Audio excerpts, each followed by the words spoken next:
এই মহিলা নিশ্চয়ই ভুয়ো চিঠি দিয়ে নিজের রাজবাড়িতে ঢোকার সুযোগ খুঁজছিল। একদম বাজে কথা বলবেন না। আপনি কে সত্যি করে বলুন। সমস্যা সমস্যা, ঘোর সমস্যা। আসল, বিশ্বাস করুন, আমি তো এই মাত্র এলাম। না, আপনি নকল, আমি আসল। কিভাবে কোন একটা দাও মারবো না যে কৃষ্ণচন্দ্র কেঁদে কুল পাবে না। কিন্তু সেটা একমাত্র সফল হবে যদি কৃষ্ণনগরের মন্ত্রী আমাদের পাশে থাকে। আরে ও তো মোহর ছাড়া আর কিছুই চেনে না। ওকে খবর দিয়েছি এক্ষুনি এলো বলে। রাজামশাই, কৃষ্ণনগরের মন্ত্রী এসেছেন। ওকে ভেতরে পাঠিয়ে দাও। প্রণাম খাম্বাজ রাজ। এ কি রানীমা, আপনি? আমি তোমাদের কৃষ্ণনগরের রানী মানুই। আমার নাম ললনা। আমি হরেক রকমের গলায় কথা বলতে পারি। এটা আমার আসল গলা। ওরে বাবা রে বাবা রে বাবা, আপনি তো প্রতিভার জলজ্যান্ত রূপ।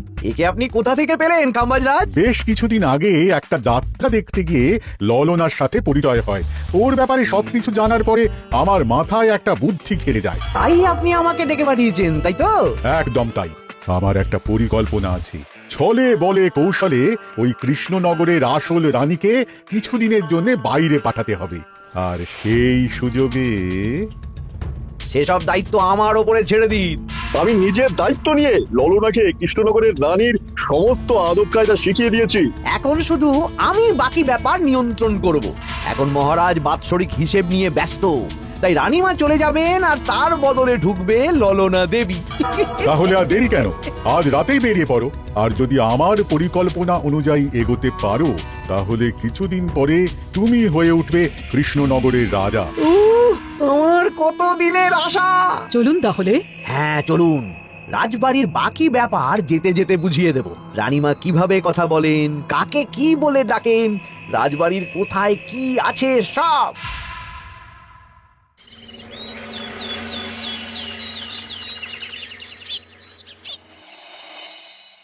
কি গো গিন্নি, জ্বরটা নেমেছে? এই জ্বরটা কমেছে, কিন্তু শরীরটা খুব দুর্বল গো। তুমি পারলে ভাতটা রান্না করে রাজবাড়ি যাও। আমি বেলার দিকে এই কিছু একটা তরকারি করব। না না গিন্নি, তোমাকে এই শরীরে রান্না করতে হবে না। আমি তরকারির সবজি কুটে রাখছি। হ্যাঁ, ওই পুটির মাকে বলে রাখবো, ও এসে রান্না করে দেবে। তাহলে তো ভালোই হয়। জ্বরে একেবারে শরীরটা দুর্বল করে দিয়েছে গো। হ্যাঁ, তুমি বিশ্রাম নাও গিন্নি, আমি রান্নাঘরে যাই। দেখি গোপাল আজকে এখনো এলো না। ও কোনোদিন সময় এসেছে মহারাজ? ওকে তাড়িয়ে আপনি একটা কাককে রাজসভায় রাখলেও সে সময়ে আসবে। না, আসলে গোপালের গিন্নির খুব জ্বর, আমি দেখে এসেছি। তাই হয়তো ওর গিন্নির সেবা শুশ্রূষা করতে গিয়ে গোপালের দেরি হচ্ছে। তোমাকে আর গোপালের হয়ে কাসুন্দি গাইতে হবে না। এই তোমরা থামো তো। একটু দেরি হয়ে গেল মহারাজ।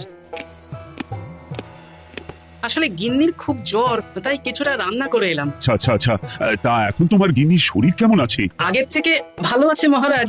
জ্বরটা কমেছে, কিন্তু শরীর খুব দুর্বল। বেশ বেশ, একটু যত্নবাত্তি করো। যাই হোক, আজকে সারা বছরের খরচের হিসেব আর আগামী অর্থনৈতিক বছরের প্রকল্প নিয়ে আলোচনা হবে। আলোচনা শুরু করা হোক। বিগত অর্থনৈতিক বছরে বিভিন্ন খাতে মোট খরচ হয়েছে 15,700 মোহর, আর বিভিন্ন কর বাবদ উপার্জন হয়েছে 22,000 মোহর। তাহলে তো মহারাজ ভালোই লাভ হয়েছে। এবার আমাদের দিকে একটু নয়ন মেলে তাকালেই হয়। সেসব তো দেখবই, কিন্তু তার আগে আমি মন্ত্রীর সাথে বিগত বছরের সব খরচ নিয়ে হিসেবে বসবো। হ্যাঁ, বেশিরভাগ দায়িত্ব তো মন্ত্রীমশাইয়ের কাঁধেই থাকে, তাই উনি কোনো হিসেবে জল দিয়েছেন কিনা সেটাও পরখ করে নেওয়া যাবে। এত কাজের চাপ যাচ্ছে কদিন, শান্তিতে ঘুমোতেও পারছি না। মন্ত্রী, তুমি আজ বিকেলে রাজবাড়িতে চলে এসো। বিগত অর্থনৈতিক বছরের হিসেবগুলো একবার দুজনে বসে মিলিয়ে নেব। আচ্ছা মহারাজ, যা করার তাড়াতাড়ি করে নিতে হবে। এখন দেরি করলেই এই বছরের প্রকল্পগুলো শুরু করতে দেরি হয়ে যাবে। মহারাজের জয় হোক। বলো প্রহরী, তুমি কি কিছু বলবে? মহারাজ, একজন কালো চাদর মুড়ি দেওয়ার লোক এলেন আর আমার হাতে এই চিঠিটা ধরিয়ে দিয়ে চলে গেলেন। এই গরমে চাদর মুড়ি? অদ্ভুত লোকটা। কি রে বাবা? সর্বনাশ! কি হলো? তোমাদের রানীমার জ্যাঠামশাই খুব অসুস্থ, তাই পরিবারের সবার সাথে দেখা করতে চান। ও মা গো! আজ সভা এখানেই শেষ। এইবার শুরু হবে আসল খেলা। কি বলছেন মহারাজ? হ্যাঁ রানী। আমাকে এক্ষুনি জ্যাঠামশাইয়ের কাছে যাওয়ার বন্দোবস্ত করে দিন মহারাজ। কিন্তু রানী, তোমার জ্যাঠামশাইয়ের বাড়ি কৃষ্ণনগর থেকে ঘোড়ার গাড়িতে গেলেও তো 1.5 দিন সময় লেগে যাবে। এদিকে আমার এত কাজের চাপ। আপনি বরং কয়েকদিন পরে আসুন। আমাকে এক্ষুনি যেতে হবে মহারাজ। বেশ বেশ, আমি তোমার যাওয়ার ব্যবস্থা করছি। সাবধানে যেও রানী, আমি 2-3 দিনের মধ্যেই আসছি।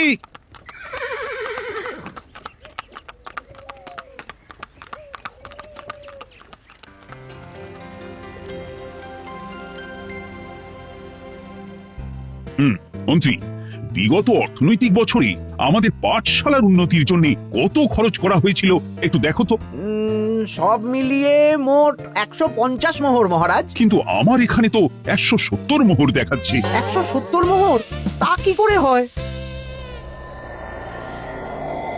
একই রানীমা, আপনি ঘোড়ার গাড়ি করে গেলেন আর হেঁটে চলে এলেন? সে আমার ব্যক্তিগত ব্যাপার, তুমি তোমার কাজ করো।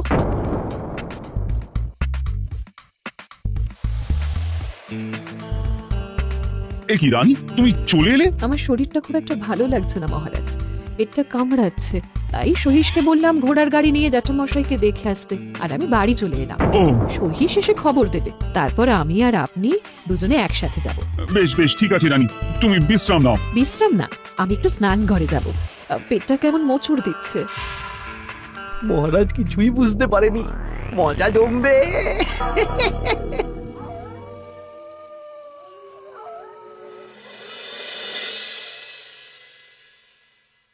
এ কি রানী, তুমি তোমার সব গয়না গাটি বের করছো কেন? আমার আর এই পুরনো নকশার গয়না পছন্দ নয় মহারাজ, ভাবছি কালকে সকালবেলা এই গয়নাগুলো শ্যাকরাকে দিয়ে শহুরে নকশায় নতুন গয়না বানাবো। কিন্তু এগুলো তো তোমার সবই পছন্দের গয়না। কিন্তু মহারাজ আমি ভেবে দেখলাম এই গয়নাগুলো সবই বড্ড ভারী গয়না, আমি শহুরে আধুনিক নকশার হালকা গয়না পরবো।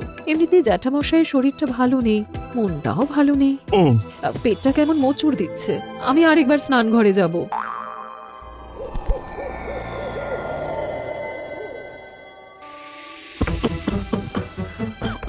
ওই তো মন্ত্রী মশাই এসেছে।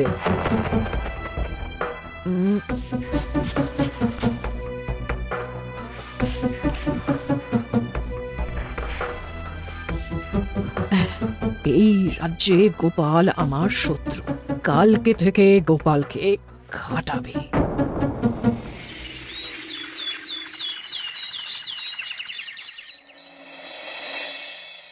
হায় হায় হায়, কি হলো রানী, সর্বনাশ। কি হলো? গতকাল রাতে আমার সমস্ত গয়না চুরি হয়ে গেছে। বলো কি প্রহরী? বলুন মহারাজ। গতকাল রাতে রানীর সব গয়না চুরি হয়ে গেছে, তুমি আরেকজনকে নিয়ে এক্ষুনি খোঁজ করা শুরু করো। যথাজ্ঞা মহারাজ। আমার সব গয়না চুরি হয়ে গেল, এবার আমি কি করব? রানী তুমি কেঁদো না, সেই সকাল থেকে কেঁদেই চলেছো। আমি তো প্রহরীকে খোঁজ করতে পাঠিয়েছি। এই সব প্রহরী কর্মচারী কাউকে বিশ্বাস হয় না আমার, আজ থেকে সবাইকে ছুটি দিয়ে দেব। কি বলছো তুমি? সবাইকে ছুটি দিয়ে দিলে রাজবাড়ির কাজ কে করবে? কেন? আমাদের সবচেয়ে বিশ্বাসযোগ্য সভাসদ গোপাল আজ থেকে রাজবাড়ির সব কাজ গোপাল করবে। কি বলছো? আপনি কি বলতে চাইছেন? গোপাল বিশ্বাসযোগ্য না? হ্যাঁ, গোপাল আমার সবচেয়ে প্রিয়, ওর চেয়ে বিশ্বাসযোগ্য আর কেউ নেই। কিন্তু কোনো কিন্তু না, বলবেন আপনার আদেশ। এক্ষুনি গোপালকে ডেকে পাঠান। যেমন তোমার ইচ্ছে। গোপাল, গতকাল রাতে রানীর সব গয়না চুরি হয়ে গেছে, তাও আবার ঘরের ভেতর থেকে। আমি চাই তোমার মতো বিশ্বাসযোগ্য লোকই রাজবাড়ির সমস্ত কাজ করুক।